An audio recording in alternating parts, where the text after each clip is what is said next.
علم نفسیات کہتا ہے کہ اگر آپ بیٹھے بیٹھے ہاتھ پاؤں ہلاتے ہیں تو آپ ذہنی انتشار کا شکار ہیں۔ اگر آپ سیدھی لائن پر بآسانی نہیں چل سکتے تو یقین کریں آپ طلسماتی خرابی کا شکار ہیں۔ اگر ٹانگیں پیٹ کے ساتھ چمٹا کر سونا آپ کی عادت ہے تو آپ بچپن سے خوف اور عدم توجہ کا شکار رہے ہیں۔ اگر آپ کا بچہ اف یا آسمان پر نظر جمائے رکھتا ہے تو یقین کریں وہ رومانوی دماغ اور گہری سوچ کا مالک ہے۔ جو لوگ بہترین مشورہ دیتے ہیں وہ عام طور پر سب سے زیادہ مسائل کا شکار رہتے ہیں۔ اگر آپ اس کے بارے میں بات کرتے ہیں جسے کبھی آپ پیار کرتے تھے تو اس کا مطلب ہے کہ آپ اب بھی اس سے پیار کرتے ہیں۔ اگر آپ چھوٹی چھوٹی باتوں سے غصے میں آ جاتے ہیں تو آپ محبت کی کمی کا شکار ہیں اور محبت کے متلاشی ہیں۔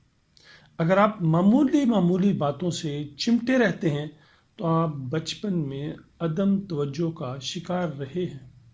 اگر آپ چلتے ہوئے پیچھے مڑ مڑ کر دیکھتے ہیں کہ عادی ہیں تو آپ اپنی فیملی سے ملنے والے اعتماد کی کمی کا شکار ہیں۔ جو لوگ بہت جلدی آپ کے ساتھ دوستی کرتے ہیں وہ اکثر دھوکہ دیتے ہیں۔ جو لوگ اپنے کام کے دوران دوسروں کی مداخلت پسند نہیں کرتے وہ زیادہ اچھے ورکر ثابت ہوتے ہیں۔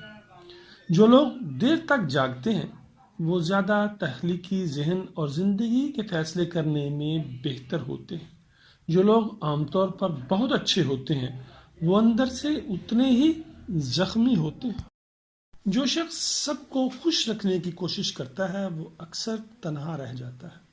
جو بچے جلدی بولنا شروع کر دیتے ہیں ان کی یادداشت بہت مضبوط ہوتی ہے۔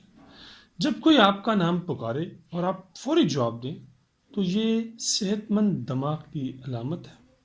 جب آپ کسی سے ہاتھ ملاتے ہیں اور وہ شخص آپ کا ہاتھ فوری نہیں چھوڑتا تو سمجھ جائیں آپ ایک پر اعتماد شخص سے مل رہے ہیں۔ جن لوگوں کی سونگھنے کے حس تیز ہوتی ہے ان کا دماغ بھی تیز ہوتا ہے۔ اگر آپ ماضی کو اپنے ساتھ نہیں رکھیں گے تو آپ کی زندگی آسان ہو جائے گی۔